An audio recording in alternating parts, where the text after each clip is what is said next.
প্রেমানন্দ শ্রী অদ্বৈত গদাধর শ্রীবাসাদি।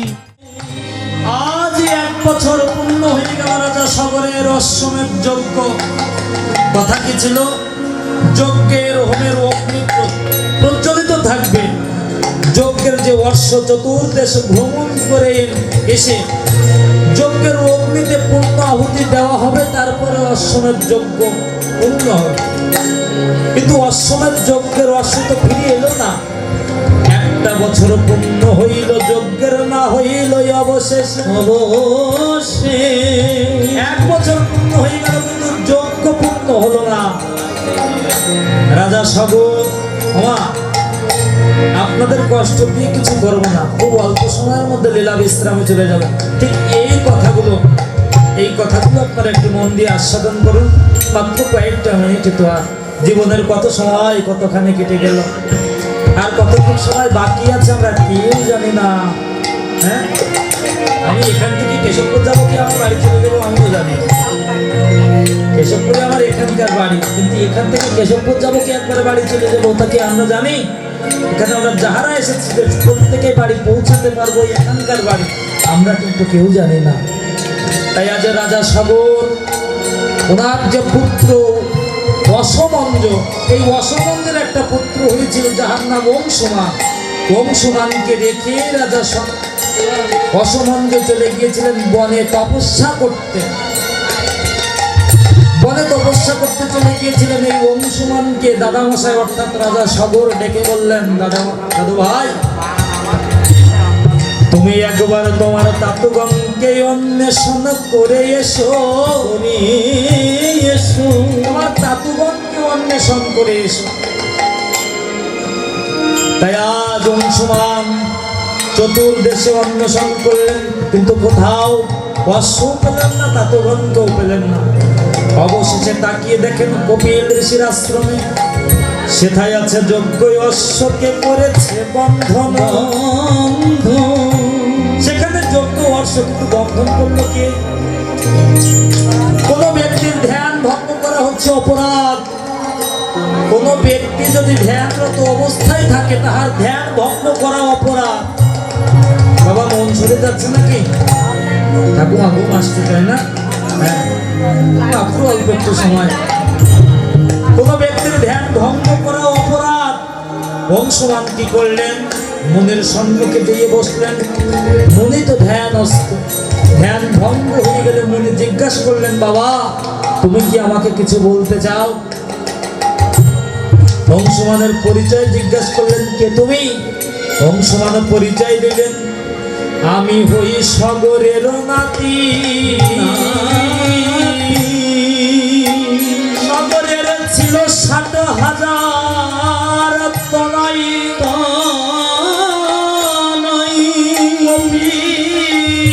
মুনির ধার বদন থেকে বেরিয়ে এলো।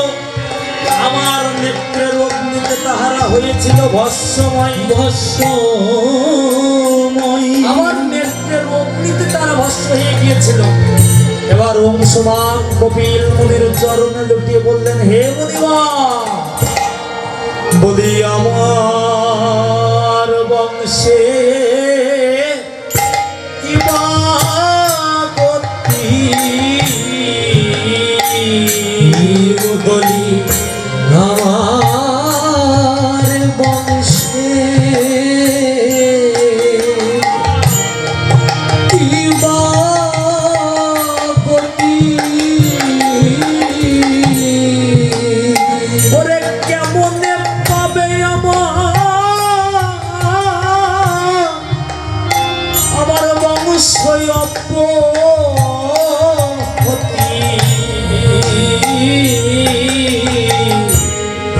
বলি আমার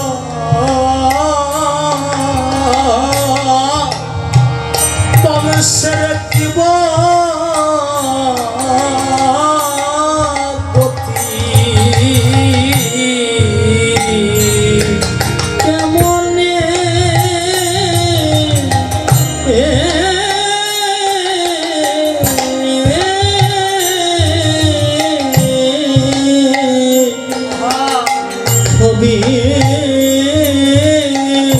গতি আমার বংশে কিবা গতি। আমার বংশের গতিটা কি হবে? এবার মুনি বলছেন, বিধান দিচ্ছে বংশমান, যেদিন মর্ত দামে আসিবে না প্রবাহ গঙ্গা, গঙ্গা তবে তো সগর বংশ পাইবে উদ্ধার, পাইবে উদ্ধার। যেদিন মর্ত ধামে গঙ্গা আসবে সেদিন সগর বংশ উদ্ধার হবে। তার আগে সগর বংশ উদ্ধার হবে না। ইহন সংবাদ বংশমান, ইহন সংবাদ আসি জানালেন সগরেরও পায়। পাই সগর রাজাকে বললেন, দাদা মশাই, কপিল মুনির নেত্রে অগ্নিতে আমার তাতগান হয়েছে ভস্মময়।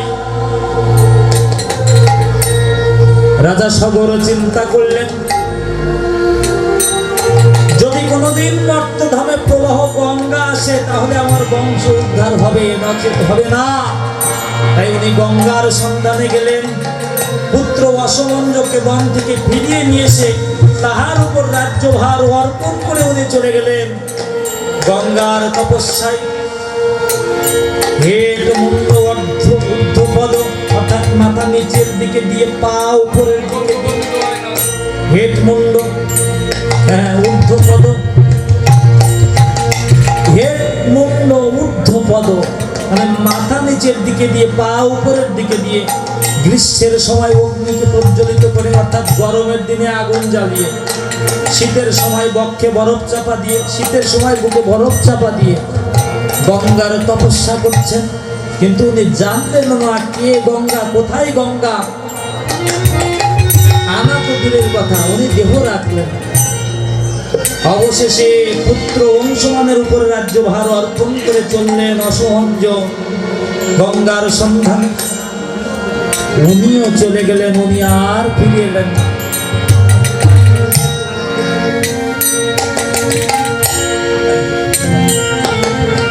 উনি আর ফিরে এলেন না।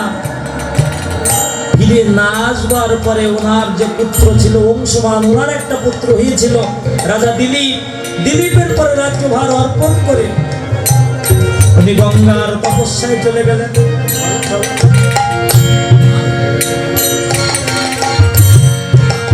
বংশমানও ফিরে এলেন না, উনিও গঙ্গার তপস্যায় দিয়ে প্রাণ বিসর্জন করলেন।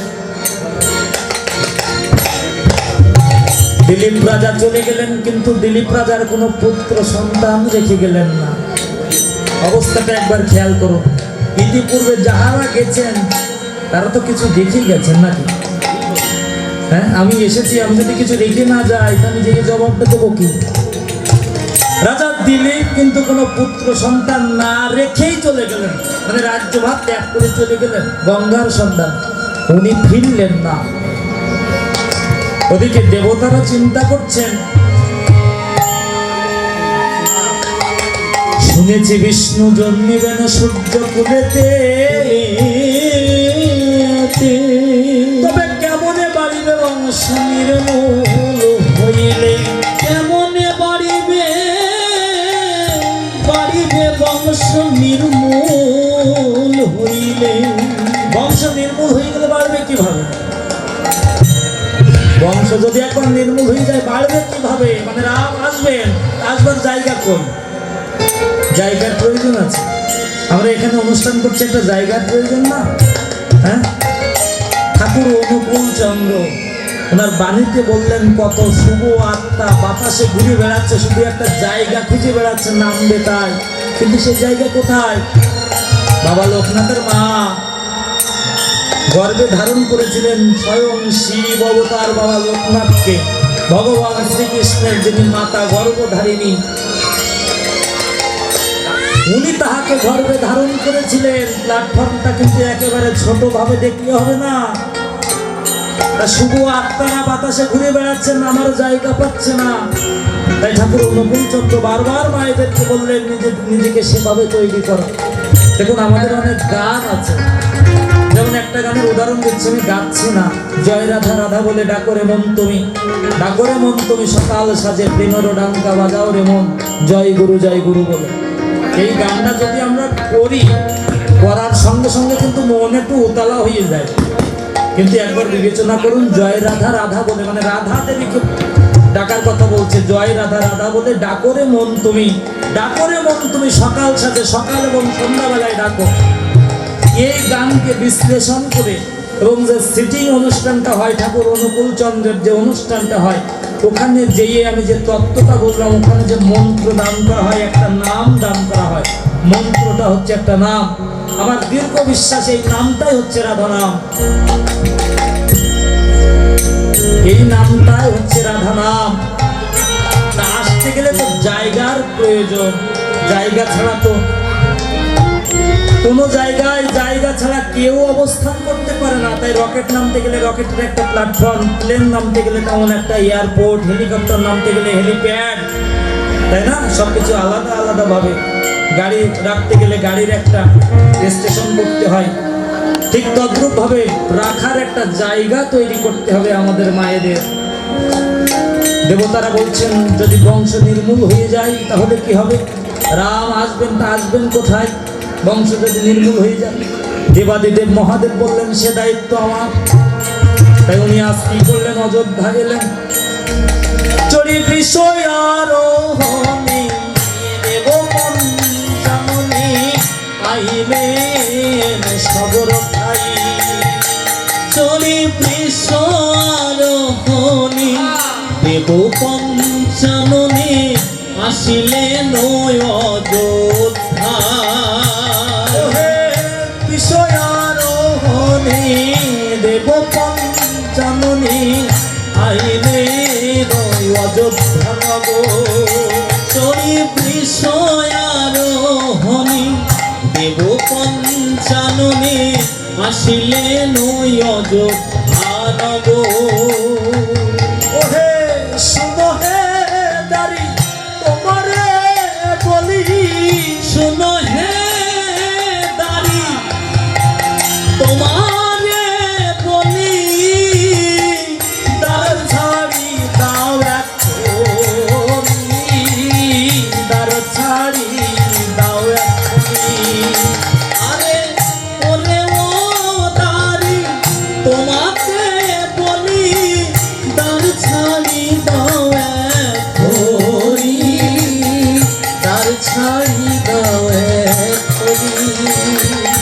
দারি বলছে, বলি আমি কি তোমার চাকরি করি? আমি কি তোমার চাকরি করি? আমি কি তোমার চাকরি করি? আমি কি তোমার চাকরি করি? ও ঠাকুমা, বলি ও ঠাকুমা, এত ঘুম থাকে কোথায়? দাঁড়িয়ার মহাদেবের মধ্যে কথা হচ্ছে। মহাদেব বললেন, দ্বার ছেড়ে দাও, আমি ভিতরে যাব। দাঁড়িয়ে বলছে, কেন? আমি কি তোমার চাকরি করি? তোমার কথায় দ্বার ছেড়ে দেবো? আর কে তুমি? দেখে তো মনে হচ্ছে শ্মশানবাসী। তুমি কি বেদে নাকি? কপালে তোমার আগুন জ্বলছে, গলায় হাড়ের মালা ঠন ঠন করছে, সারা গায়ে ছাই বস্ত্র মাখা। এই তুমি কোনোদিন প্রসাধনী সামগ্রী ব্যবহার করেছো? তুমি কি যা যাওয়ার বেদে তুমি? দেবাদিদেব মহাদেব বললেন, তোমার রানীকে দিয়ে বলো, দ্বারেতে এলো ভোলা মহেশ্বর। দ্বারেতে এলো ভোলা মহেশ্বর। দ্বারেতে এলো ভোলা মহেশ্বর। দ্বারেতে এলো ভোলা মহেশ্বর। তোমার রানীমাকে যেই বলো, দ্বারেতে এলো ভোলা মহেশ্বর। দাঁড়ি বলছে, তুমি এখানে দাঁড়িয়ে থাকবে, খবরদার যেন ভিতরে আসবে না, আমি যাবো আর আসবো। তাই ছুটতে ছুটতে যে রানীমাকে ডেকে বললেন, ওমা দ্বারেতে এলো নাকি ভোলা মহেশ্বর? দ্বারেতে এলো নাকি ভোলা মহেশ্বর? দ্বারেতে নাকি ভোলা মহেশ্বর এসেছে, নাকি কথাটা জুড়িয়ে দিয়েছে। মহাদেব বললেন দ্বারেতে এলো ভোলা মহেশ্বর, আর দাঁড়িয়ে যেয়ে বলছে দ্বারেতে এলো নাকি আহা, ভোলা মহেশ্বর। দ্বারেতে এলো নাকি ভোলা মহেশ্বর, কপালে তার আগুন লাগো, দ্বারেতে এলো নাকি ভোলা মহেশ্বর। দ্বারেতে এলো নাকি ভোলা মহেশ্বর, দ্বারেতে এসেছে ভোলা মহেশ্বর। কপালে মা আগুন জ্বলছে, গলায় হাড়ের মালা ঠনঠন করছে মা, দেখে মনে হচ্ছে বেদিয়ে মা। কিন্তু রানীমা তো বুঝতে পেরেছে যে কে এসেছে। রানী মায়েরা ছুটতে ছুটতে এসে দেখলেন দেবাদিদেব মহাদেব বিষের পিঠে আরোহণ করিয়াছেন। তাই রানী মায়েরা প্রণাম করছেন, বাবা প্রণাম লহ ভোলা মহেশ্বর। প্রণাম লহ ভোলা মহেশ্বর, প্রণাম লহ ভোলা মহেশ্বর।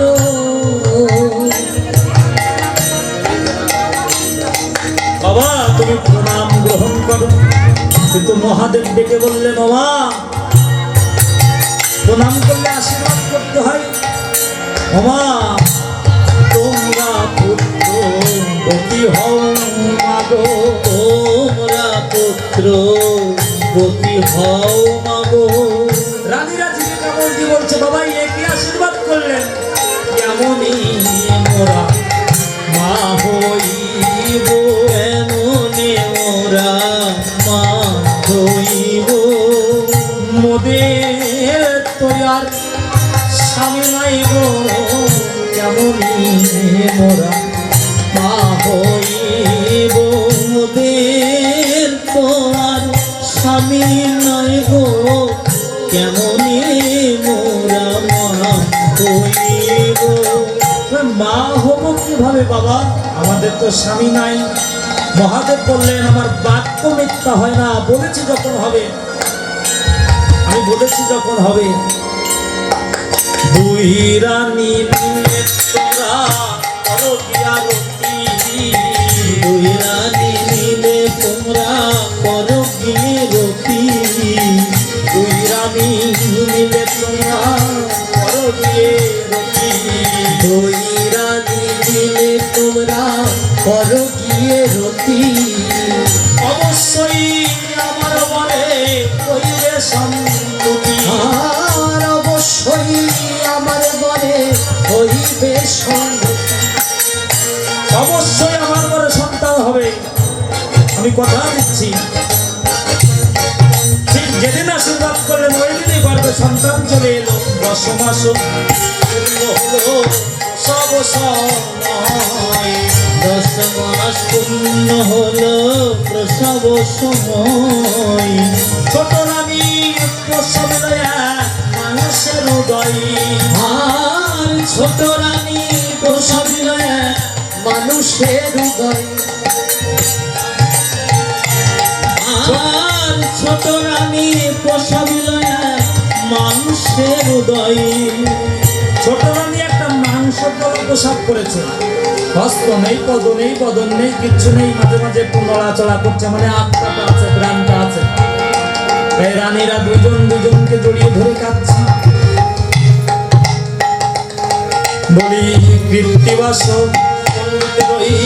অমৃত হরি, রাস পণ্ডিতের ওই অমৃত লহরী।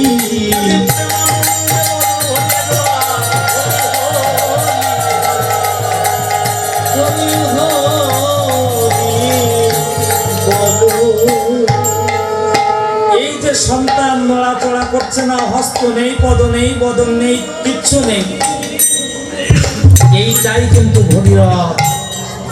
পরে যে আর বোঝা যায় না কোথা থেকে কি হয়ে গেল, এই সন্তানটাই ভগীরথ। কিন্তু ভগীরথ হলো কিভাবে? ভগীরথের তো চরণ ছিল, বদন ছিল, এত তা নাই, তাহলে ভগীরথ হলো কিভাবে? এটাই হচ্ছে তত্ত্ব।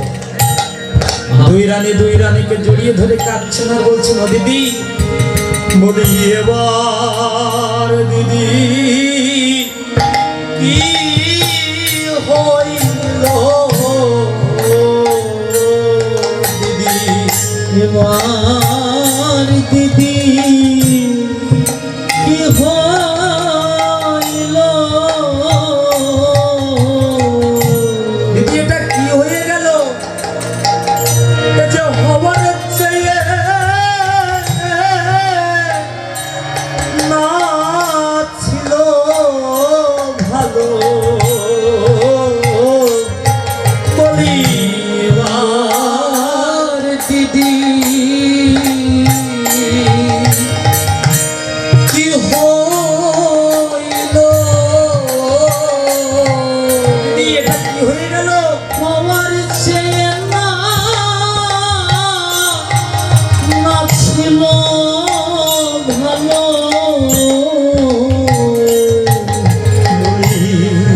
এবার দিদি দিদি কি হইল দিদি এটা কি হয়ে গেল এ তো হওয়ার চেয়ে না হওয়া ভালো ছিল দিদি হস্ত নেই পদ নেই বদন নেই কি করবো এই পুত্রকে নিয়ে আর কেনই বা কলঙ্কের ভাগী হলাম মিছামিছি কেবল জাত গেল হ্যাঁ মিছামিছি যাত্রা চলে গেল একেবারে বৃথা যখন প্রজারা শুনবে রাজা নেই রানীদের সন্তান হয়েছে তাহলে আমাদের কোন চোখে দেখবে আবার সন্তান হলে এমন সন্তান যা আমাদের কোনোদিন একটু মা বলে ডাকবে না বড় রানী ছোট রানীকে জড়িয়ে ধরে বলছে দিদি দেখ তোর আর আমার যে সন্তান হয়েছে এটা তো জানিস তুই আর জানি আমি আর থেকেও জানে না তাহলে আমরা কি করব জানিস দিদি ওই বালককে চুরবির মধ্যে করে নিয়ে আগামীকাল যে সরজুর নদীতে ফেলে দেব তাহাতে আমরা সরাসরি হত্যাও করলাম না আবার পাপের দায়ীও হলাম না কেউ জানতেও পারলো না তাই উনি পর দিবসে কি করলেন গোপনে গোপনে গোপনে চলিল গোপনে গোপনে গোপনে চলিল গোপনে গোপনে গোপনে চলিল গোপনে গোপনে গোপনে চলিল গোপনে গোপনে চলেছেন যাতে কেউ জানতে না পারে কিন্তু ধর্মের ঢোল বাতাসে নড়ে কাউকে বাজিয়ে দেওয়া লাগে না বাতাসে বেজে যায় গোপনে গোপনে কিন্তু জানতে পেরেছেন কে তিনি হচ্ছেন বশিষ্ঠ মুনি অর্থাৎ ওই সগর বংশের গুরুদেব গুরুদেব আজ কি করলেন যেদিক থেকে ওনারা যাচ্ছেন সরজু নদীর থেকে দিকে ওই দিক দিয়ে আবার গুরুদেব আসতেন ওই ব্রহ্ম মুহূর্তে রানীরা বলছে ও দিদি গুরুদেব এই সাত সকালে এখানে কি করছে মানে যেখানে গেলে বাঘের ভয় সেখানে রাত পোয়া রানীরা ভয়ে আড়ে বৃক্ষের আড়ে লুকাচ্ছেন গুরুদেব বশিষ্ঠ মুনি ডেকে বললেন মা কি লুকাচ্ছ মা হ্যাঁ? আমি একজন থেকে একটা জিনিস লুকাচ্ছি সে যদি বলে কি লুকাচ্ছ তা লুকানোর আর জায়গা থাকলো তাই দুই রানী আত্মসমর্পণ করে দিয়ে গুরুদেব বশিষ্ঠ মুনির কাছে বললেন বাবা একদিন দেবাদিদেব মহাদেব এসেছিল দ্বারে দারে আমরা দুই রানী তাহাকে প্রণাম করেছিলাম আমাদের আশীর্বাদ করলেন তোমরা পুত্রবতী হও এই দেখো কি সন্তান হয়েছে গুরুদেব বশিষ্ঠ মুনি বললেন মা ভ্রূণ হত্যা করা আর মানুষ হত্যা করা সমান অপরাধে অপরাধী হতে হয় মা তাই এই বালককে হত্যা করা আর মানুষ হত্যা করা মানব হত্যা করা একই অপরাধ মা তুমি এই পাপ এই অপরাধের ভাগ নিজের কাঁধে তুলে নিও না মা তোমরা ফিরে যাও আমি তোমাদের যুক্তি দিয়ে যাচ্ছি এই যে স্বরূপ পথ দেখতে পাচ্ছ এই পথের মধ্যে বালককে শয়ন করে রেখে দাও করুণা করিতে পারে কেহ আতুর দেখিয়া দেখিয়া মুনি বলে রাখো গিয়া পথেতে শুয়াইয়া মুনি বলে রাখো গিয়া পথেতে শুয়াইয়া করুণা করিতে পারে কেহ আতুর দেখিয়া আর করুণা করিতে পারে কেউ আদর দিয়া আতুর দেখে যদি কেউ করুণা করে কেউ যদি করুণা করে আতুর দেখে তাহলে কি হবে? তোমরা অপরাধের ভাগ হবে না, তোমাদের কাছ পর্যন্ত অপরাধ পৌঁছাবে না। মা তোমরা আমার এই কথা যেন বিফলে যেতে দিও না মা, আমি এই চললাম। তাই আজ দুই রানী ওই বালককে শয়ন করে রেখে ওই সরু রাস্তার উপরে দুই রানী বৃক্ষের আড়ে লুকিয়ে পড়লেন। ওই পথ দিয়ে আরো একজন ঋষি যাতায়াত করতেন, তিনি অষ্টবক্র। দুই রানী দেখলেন ওই অষ্টবক্র ঋষি আসছে। রানীরা বলছে, ও দিদি ওই দেখো সেই অষ্টবক্র ঋষি। তাড়াতাড়ি ভয়ে বৃক্ষের আড়ে লুকিয়ে গেলেন, কারণ এই অষ্টবক্র ঋষি কোনো জ্ঞানতন ঋষি ছিলেন না। বালকরা পিছনে লাগতো, তাই ব্রহ্ম মুহূর্তে স্নান করতে আসতেন, যাতে বালকের সঙ্গে দেখা না হয়। বুড়ো মানুষের পিছনে বাচ্চারা লাগে না, ঠিক তেমন ভাবে। তাই রানীরা বৃক্ষের আড়ে লুকিয়ে পড়লেন। ধ্যানেতে ওই ধ্যানেতে ওই আসলেন অষ্টবক্র তপোধন। অষ্টবক্র তপোধন গমনে কাত। অষ্টবক্র তপোধন আজি গমনে কাত। অষ্টবক্র তপোধন গমনে কাত।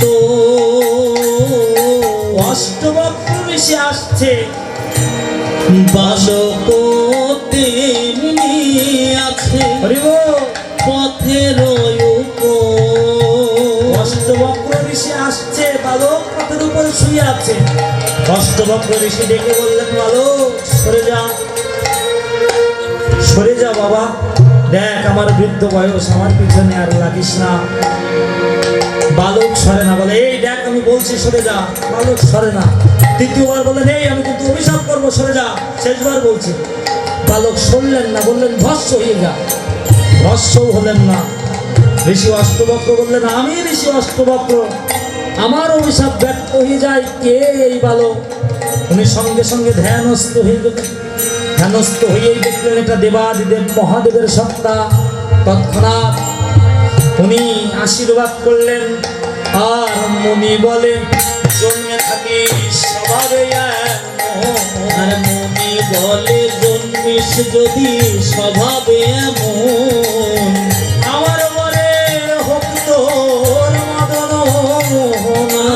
আর আমার মনে হোক তোর মদন মোহন। আর দেখিতে দেখিতে শিশু কাঁদিয়ায় উঠিল। আর দেখিতে দেখিতে শিশু কাঁদিয়ায় উঠিল। বাছা শোনা বলে রানী বক্ষে জড়িয়ে নিল। আর বাছা সোনা বলে তুমি পক্ষে জড়িয়ে নিল। আজ অষ্টবক্র ঋষির কাছে অনুরোধ করলেন, মায়েরা বাবা আপনি তো এই পুত্রকে পুনর্জন্ম দান করলেন, আমরা অনুরোধ করছি আপনি এই পুত্রের নামকরণ করুন। তাই আজ অষ্টবক্র ঋষি নামকরণ করলেন। ভগে ভগে জন্ম তাই ভগীরথ নাম। ভগে ভগে জন্ম তাই ভগীরথ নাম। এই তো ভগীরথে নামেরও কারণ। আর এই তো ভগীরথে নামেরও কারণ। কৃত্তিবাস পণ্ডিতের ওই অমৃত লাহরি। বাস পণ্ডিতের ওই অমৃত লাহরি। আদি প্রেমানন্দে মগ্ন হয়ে একবার হরি হরি হরি হরি বলো। আজ ভগীরথ আস্তে আস্তে বৃদ্ধি প্রাপ্ত হচ্ছে, 5 বছর বয়স। গুরুদেব বশিষ্ঠ মুনির ওখানে ভগীরথকে পাঠানো হলো গুরু গৃহে। অর্থাৎ তৎকালীন সময় ছিল টোল, এখন তো টোল নাই।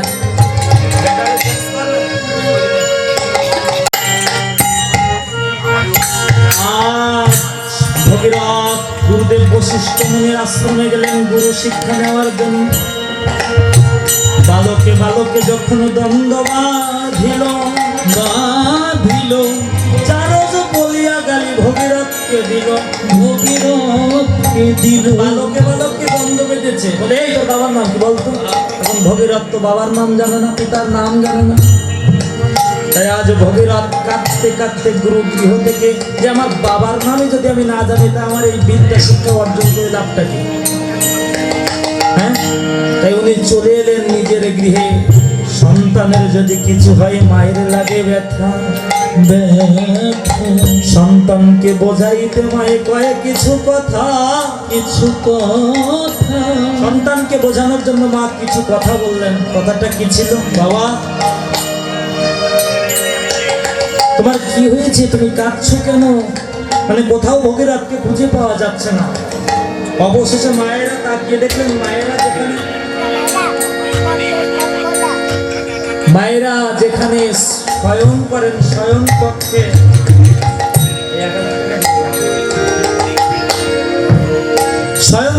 ভগীরথ শুয়ে আছে, ফুপিয়ে ফুপিয়ে কাঁদছে। কাঁদতে কাঁদতে ভগীরথ মায়ের কাছে বললেন, মা আমার পিতার নাম কি মা? আর যদি তোমরা আমার পিতার নাম না বলতে পারো, আমি তোমার সম্মুখে প্রান্তে জীব, তোমার সামনে প্রান্তে জীব। কহ পিতার নাম মাগো, তোমার সম্মুখে প্রান্তে জীব। কহ পিতার নাম মাগো, তোমার সামনে প্রান্তে জীব, তোমার সম্মুখে প্রান্তে জীব। তোমার সম্মুখে আমি প্রাণ ত্যাগ করবো মা, যদি পিতার নাম না বলতে পারো। মায়েরা বললেন, বাবা আজ যখন তুমি জিজ্ঞাসা করেছো বলতে আমাদের আপত্তি নাই।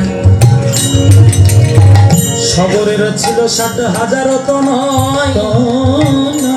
এই কথাটাই হচ্ছে ভগীরথের গঙ্গা নয়নের সার তত্ত্ব।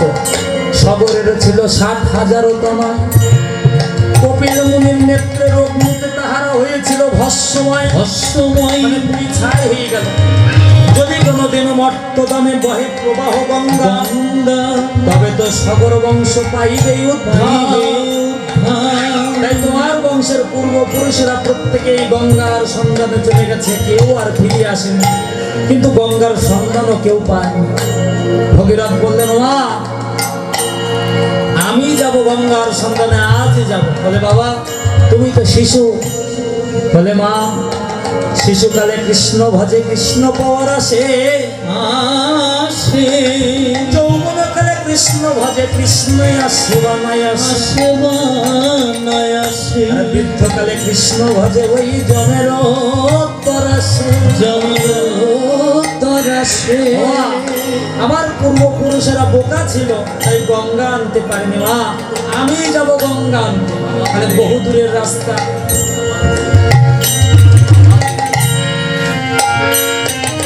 বহুদূরের রাস্তা যখন পৌঁছাতে হয়, তখন সকাল সকাল না রওনা করলে তাড়াতাড়ি পৌঁছানো যায় না। তাই মায়েরা বললেন, বাবা একদিন দেবাদিদেব মহাদেবী এসেছিল দ্বারে। তাই রাজা দিলীপ হন তোমার পিতা এই জগৎ সংসারী। জগতের ভিতরে তোমার পিতা হচ্ছে রাজা দিলীপ। এই ভবের ভিতরে মায়ের কথা শুনে ভগীরথ হাসে। ভগীরথ হাসছে, বলছে, মা পূর্বপুরুষেরা বোকা ছিল তাই গঙ্গা আনতে পারেনি, আমি যাব, আমি গঙ্গাকে নিয়ে আসবো। বলে, বাবা তুমি তো শিশু। বলে, মা দূরের রাস্তায় যদি ঠিক সময় মতো পৌঁছাতে হয় তাহলে সকাল সকাল বের হতে হয়, না হলে হয় না। তাই শিশুকালে ভগীরথ যাচ্ছেন। কিন্তু বললেন, ও বাবা তুমি তো এখন দীক্ষাই গ্রহণ করো, দীক্ষা মন্ত্র নাও। বলে, আজই নেব। তাই গুরুদেব বশিষ্ঠ মুনির কাছ থেকে দীক্ষা মন্ত্র গ্রহণ করলেন। সেই নামটা কি ছিল আপনারা বলুন দেখি, কার মনে আছে? রাম নারায়ণ, রাম নারায়ণ, রাম নারায়ণ, রাম নারায়ণ, রাম নারায়ণ, রাম নারায়ণ, রাম।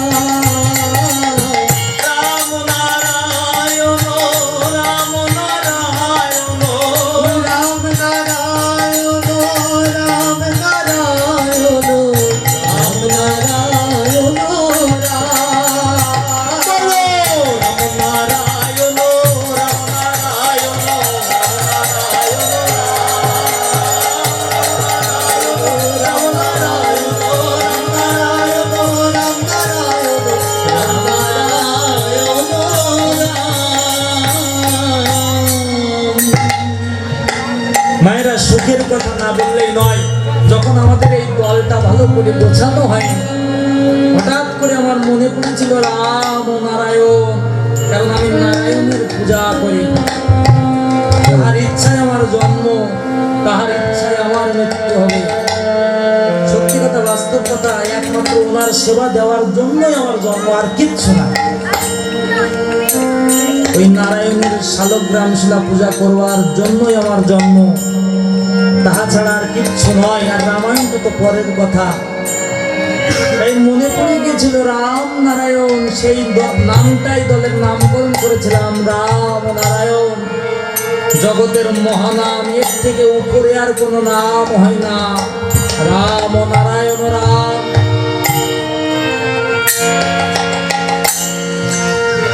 তাই ভগবান আসার আগে তো ভগবানের নাম চলে আসে। তাই দল সৃষ্টি হওয়ার আগে দলের নামকরণ হয়ে গেল কে? দলের মালিক রাম নারায়ণ। তাই আজ ভগীরথ চললেন গঙ্গার তপস্যা করতে, কিন্তু গঙ্গা উনিও পেলেন না। 12 বছর ধরে ইন্দ্রলোকে ইন্দ্রের তপস্যা করলেন, মানে স্বর্গের রাজা ইন্দ্র। ইন্দ্রদেব বললেন আমি জানি না ভগীরথ। ইন্দ্রদেব বললেন ভগীরথ।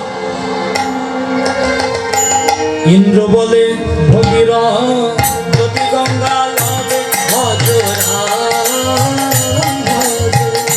এক মনে ভজ গিয়া বিষ্ণুর চরণে ভজ যদি গঙ্গা লবে এক মনে বিষ্ণুর চরণ প্রার্থনা করে। ইন্দ্র বলে ভগীরথ যদি গঙ্গা লবে, আর ইন্দ্র বলে ভগীরথ যদি গঙ্গা লবে, আর ইন্দ্র বলে ভগীরথ যদি গঙ্গা লবে এক মনে ভজ গিয়া দেব নারায়ণে, আর এক মনে ভজ গিয়ে দেব নারায়ণে। নারায়ণ বললেন ভগীরথ আমিও জানি না গঙ্গা কোথায়, কারণ নারায়ণের ওখানে দিয়ে ভগীরথ গঙ্গার তপস্যা করছেন। কিন্তু নারায়ণ আর আসনে থাকতে পারলেন না। নারায়ণ এসে বললেন ভগীরথ বলি তোমার তপে আর রইতে নাই, তোমার তপে রইতে নাই, টলমল করে আসন আমারি, তোমার তপে আর রইতে নাই, টলমল করে আসন আমারি, তোমার তপে রইতে নাই। তোমার তপে থাকতে পারছে না ভগীরথ, বলো কি যাও? বলে আমার পূর্বপুরুষ, আমার পূর্বপুরুষের উদ্ধারের জন্য আমাকে গঙ্গা নিয়ে যেতে হবে, আপনি আমাকে গঙ্গা দান করুন। দেখুন যাওয়াটা কত বড়, ছোট্ট একটা কথা গঙ্গা, কিন্তু কত বড় জিনিস। নারায়ণ বললেন আমি তো জানি না গঙ্গা কোথায় আছে, কিন্তু যার চরণের থেকে গঙ্গার সৃষ্টি হয়ে গেল সে জানে না গঙ্গা কোথায়।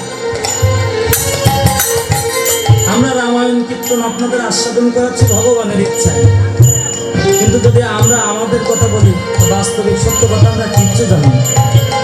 একেবারে সত্য কথা বলছি, আমরা এখানে যারা আছে আমরা কেউ পণ্ডিত না, কিন্তু তথাপিও অনার্গল বেরিয়ে যাচ্ছে। এই বাক্য কে বের করাচ্ছে? একমাত্র তিনি, কারণ তার ছাড়া এই ক্ষমতা তো কাহারও নাই। আবার তিনি বলছেন আমি জানি না গঙ্গা কোথায়। বাস্তবতাটা এখানে, ভরা কলস বাজে কম, ফাটা কলস বাজে বেশি, এটাই বাস্তব। নারায়ণ বললেন গঙ্গা কোথায় আমি জানি না। হ্যাঁ, এর থেকে বড় প্রমাণ তো আর কিছু হয় না। তাই গঙ্গা আছে কোথায় দেখি কে বলতে পারেন? গঙ্গা কোথায় কে বলেছে? হ্যাঁ হ্যাঁ, আর কেউ বলতে পারেন গঙ্গা কোথায় আছে? বলতে পারলে পুরস্কার দেওয়া হবে। হ্যাঁ, গঙ্গা কোথায় আছে? ব্রহ্মার কাছে। উঠে আসুন, এটাই মন দিয়ে আসুন, উঠে আসুন, উঠে আসুন।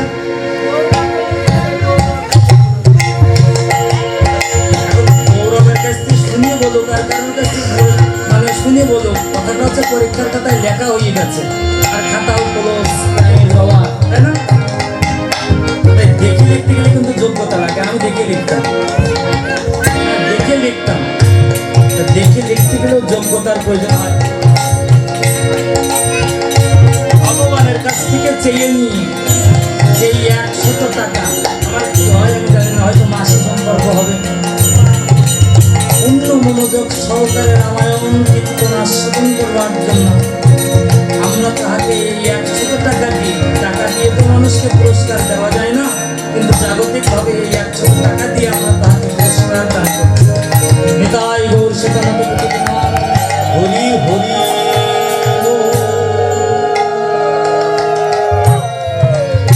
তাহলে মোটামুটি জানা হলো গঙ্গা কোথায়। আমাদের যাওয়া লাগবে না, ওটা তোমরা দিয়ে দিয়েছি, ওটা আপনার। জানা হলো গঙ্গা কোথায়, কিন্তু সবই তো চক্রধারের চক্রান্ত। ব্রহ্মলোকে নারায়ণ এবং ভগীরথ গেছেন। নারায়ণ গেছেন ব্রহ্মার কাছে। ব্রহ্মা চরণ ধৌত করবার জন্য বাড়ি অন্বেষণ করছেন, মানে জল খুঁজে বেড়াচ্ছেন। যে পাত্রে হাত দেয় সেই পাত্র খালি, যে পাত্রে হাত দেয় সেই পাত্র খালি। ব্রহ্মলোক যত জল করিলে হর, ব্রহ্মলোকের যত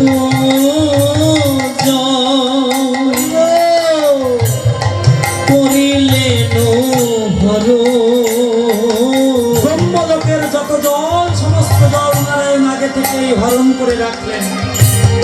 কমণ্ডল মধ্যে আছে জল, পড়িল শরণ। কমণ্ডলের আছে জল, পড়িল শরণ।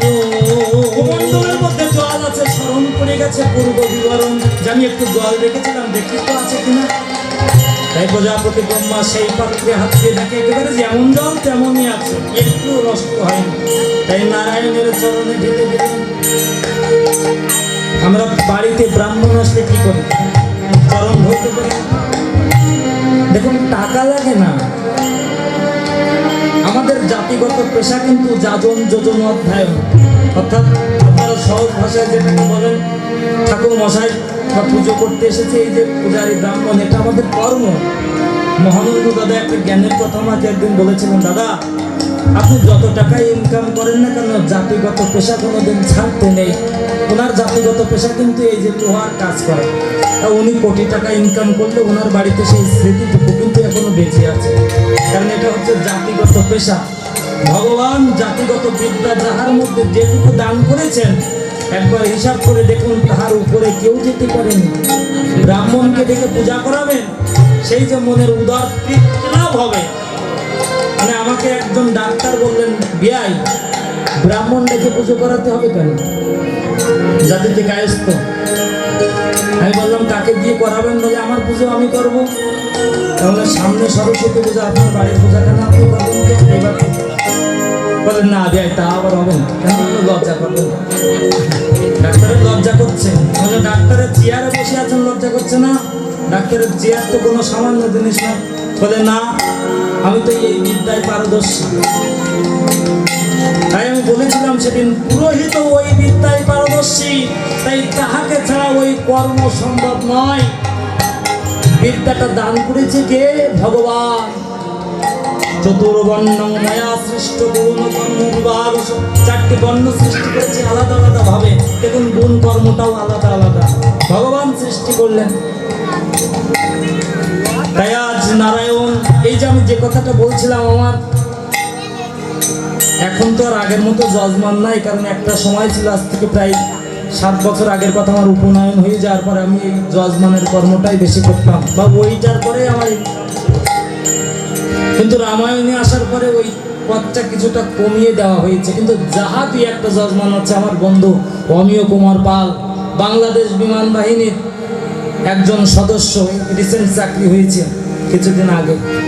তো এই অমিয়র বাড়িতে যখন আমি পূজা করতে যাই, বিশ্বকর্মা পূজায়, এরকম একটা তামার একটা পাত্র আছে, চরু রান্না হয় যে পাত্রে, আমরা ওটাকে কি বলি মাসি? টাট টাট বলি না? হ্যাঁ, বড় ওই পিতলের টাটির ভিতরে ব্রাহ্মণের চরণ দেখে আমার আগে যিনি পূজা করতেন দুর্গারতন মুখার্জি, ওনাকেও দেখেছি, আমি দেখেছি ওনাকে গত বছরের কথা।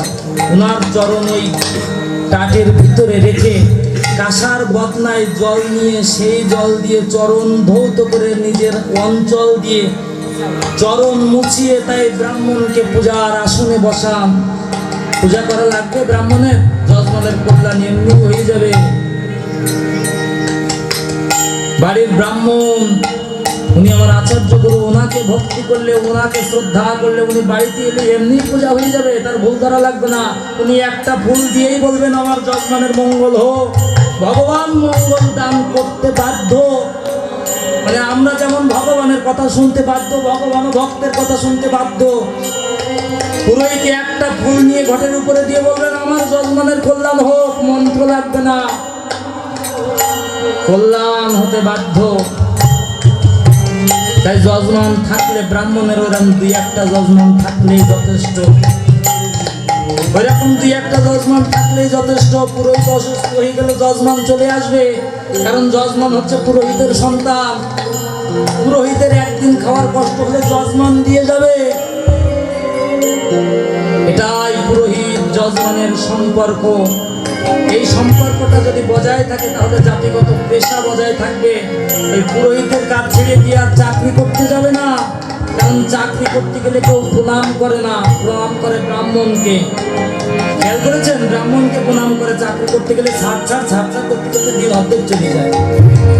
ওই মাসে 30,000 টাকা বেতনের জন্য জাতি কিচ্ছু হয় না, দিনের অর্ধেক সময় ছাড় করতে করতে চলে যায়। কিন্তু ব্রাহ্মণ কিন্তু একটা বাড়িতে গেলে তাহাকে প্রণাম করে, ব্রাহ্মণ বিনিময়ে তাকে আশীর্বাদ করে।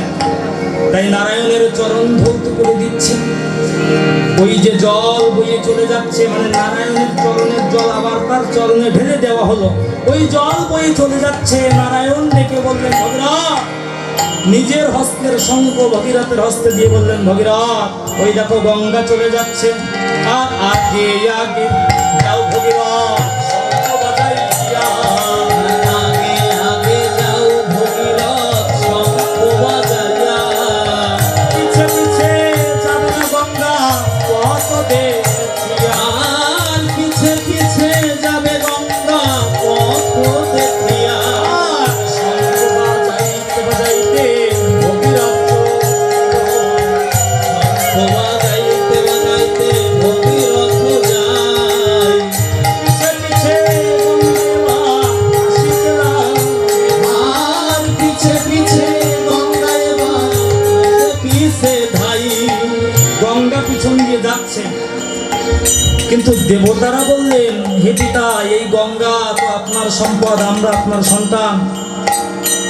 পাতাল থেকে পাতালবাসী গণ এসে ডেকে বললেন হে পিতা, আমরা তো আপনার সন্তান, তো মর্তধামে কেন গঙ্গা যাবে? গঙ্গা তো আমাদেরও প্রাপ্তি। দেবতাদেরকে নারায়ণ ডেকে বললেন হে মা গঙ্গা, এবার তোমার বিচার তুমি করো।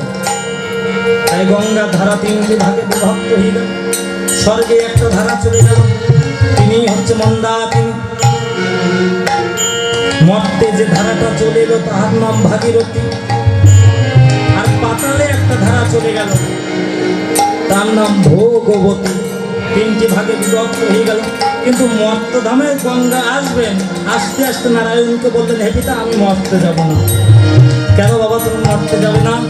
বলে পিতা, মর্তধামে পাপীরা বসবাস করে, আমাকে এসে স্নান করে আমাকে পাপ দিয়ে চলে যাবে আর আমার পুণ্য নিয়ে চলে যাবে। আমাকে পাপ দিয়ে আমার পুণ্য নিয়ে চলে যাবে, আমি অপবিত্র হয়ে যাব।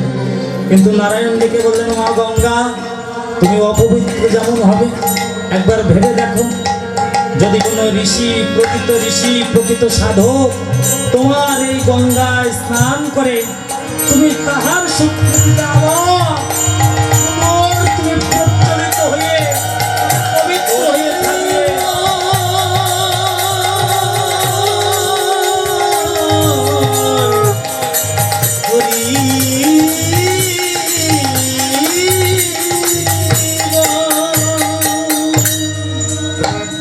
তাই আজ ভগীরথ গঙ্গাকে নিয়ে আসছেন জাহ্নবী জম্বুমুনির আশ্রম ভাসিয়ে। জম্বুমুনির আশ্রম আশ্রম ভাসিয়ে নিয়ে চলেছেন, পিছনে যেয়ে দেখেন গঙ্গার পিছনে নাই। কোথায় গেল গঙ্গা? জম্বু মুনির কাছে ভগীরথ জিজ্ঞাসা করলেন। ভগীরথকে জম্বু মুনি বললেন, ভগীরথ, আমি তো গঙ্গা আমার উদরে রেখে দিয়েছি গণ্ডুষ করে। তা যদি এখন মুখ থেকে বদন থেকে বের করে দিই তাহলে উৎকৃষ্ট হয়ে যাবে। হ্যাঁ, তাই জানু চিরে বের করে দিলেন। তাই গঙ্গার নাম হলো জাহ্নবী। গঙ্গা গঙ্গা বলে যেবা হাই গঙ্গা নীর ভজ অন্তিমেতে প্রাপ্ত হয় জাহ্নবীর তীরে। ভজ ভজ গঙ্গা ডেকে বললেন, ভগীরথ, কোথায় তোমার পূর্বপুরুষ? বলে, মা, আমি তো বিস্মরণ হয়ে গেছি, কারণ 5 বছর বয়সে গিয়েছিল, আজ তার চুল পেকে গেছে, দাড়ি পেকে গেছে, বৃদ্ধ বয়স, শেষ বয়স। যেই মাত্র এই এলাহাবাদের ত্রিবেণীর ঘাটে গঙ্গা পৌঁছে গেছে, অর্থাৎ কপিল মুনির আশ্রমে, গঙ্গা ডেকে বললেন, ভগীরথ, চেয়ে দেখো তোমার পূর্বপুরুষ প্রত্যেকেই স্বর্গধামগামী হয়ে প্রসাদ নিয়ে যাবেন, হয়ে গেছে তো। প্রসাদ নিয়ে যান, এর 1 মিনিট পাওয়া চলবে, এর 1 মিনিট। যে দেখো তোমার পূর্বপুরুষ ভগীরথ গঙ্গার স্পর্শ পেয়ে বৈকুণ্ঠ ধাম প্রাপ্ত হয়ে গেছে। আর যেই মাত্র গঙ্গার জল পতিত হইল, ভজ রাম ভজ উদ্ধার পেয়ে সাগর বংশ বৈকুণ্ঠ চলিল। ভজ রাম ভজ রামায়ণ রাম ভজ রাম সিন্ধু রাম নাম করসা সার ভজ রাম ভজ ভগবান লবে শ্রীরামচন্দ্র ছাড়া কিসে হব পার। পার ভজ রাম ভজ রাম ভজ রাম চিন্ত রাম নাম কর সার ভজ রাম ভজ ভগবান লবে রাম নাম তরি তরি কর সার ভজ রাম ভজ রাম ভজ রাম চিন্ত রাম নাম কর সার ভজ রাম ভজ ভগবান লবে রাম নাম তরি তরি কর সার ভজ রাম ভজ গাইতে বাজাইতে আমরা যত অপরাধ করি ভজ রাম ভজ নিজ গুণে ক্ষমা করো রাম ধনুক ধারি ভজ রাম ভজ যাহারা তার মঙ্গল উদ্দেশ্যে মধুর রামায়ণ ভজ রাম ভজ অবিলম্বে বৈকুণ্ঠে যেন করেন গমন ভজ রাম ভজ ভজ ভজ ভজ ভজ ভজ রাম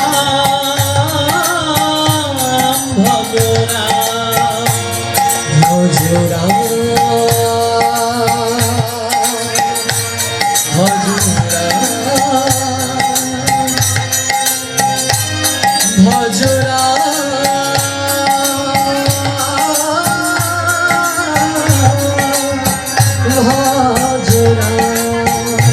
ভজ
সংক্ষিপ্ত গঙ্গা নয়ন লীলা সাঙ্গ যে হইল ভজ রাম ভজ সবে মিলে শ্রীরামচন্দ্রের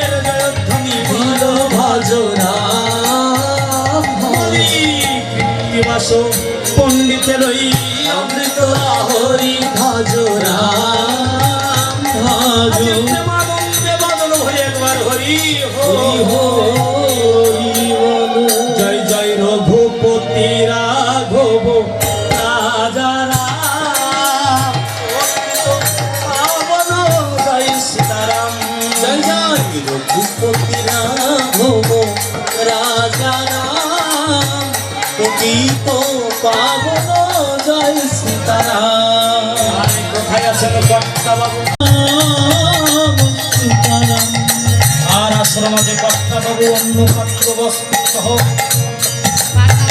টাকা করলেন দান ভগবান শ্রী রামচন্দ্র যেন তাহার করেন কল্যাণ সীতারাম সীতারাম সীতারাম সীতারাম কোথায় আছেন এই গৃহের কর্তা বাবু এই গৃহের জ্যেষ্ঠ কর্তা বাবু দেখা দিয়ে যান রামায়ণ আশ্রমে করবেন কিছু দান সীতারাম সীতারাম সীতারাম সীতারাম আর রাম নামে দান করিলেন বৃথা নাহি যায় অন্তিমেতে সর্বপূর্ণ ফল পাইলেন নিশ্চয় আরে কোথায় আছেন মধুবাবু কাটিতে কাটিতে গলা শুকিয়ে যায় আসল মধ্যে আদি আমাদের অধিগ্রস্ত হয় সীতারাম সীতারাম সীতারাম সীতারাম আর আসল মধ্যে টাকা করলেন দান ভগবান শ্রী রামচন্দ্র যেন তাহার করেন কল্যাণ আর আসল মধ্যে জামাই বাবু মধ্যে 500 টাকা করলেন দান ভগবান শ্রী রামচন্দ্র যেন করেন কল্যাণ সীতারাম সীতারাম আর কোথায় আছেন আমার কাকা বাবু নাম আর কোথায় আছেন গৌতম বাবু কর্মকার মহাশয় আমার কাকা বাবু দেখা দিয়ে যান আসল মধ্যে বড় দরকার আপনি করবেন দান সীতারাম সীতারাম সীতারাম সীতারাম 500 টাকা করলেন দান ভগবান শ্রী রামচন্দ্র যেন তাহার করেন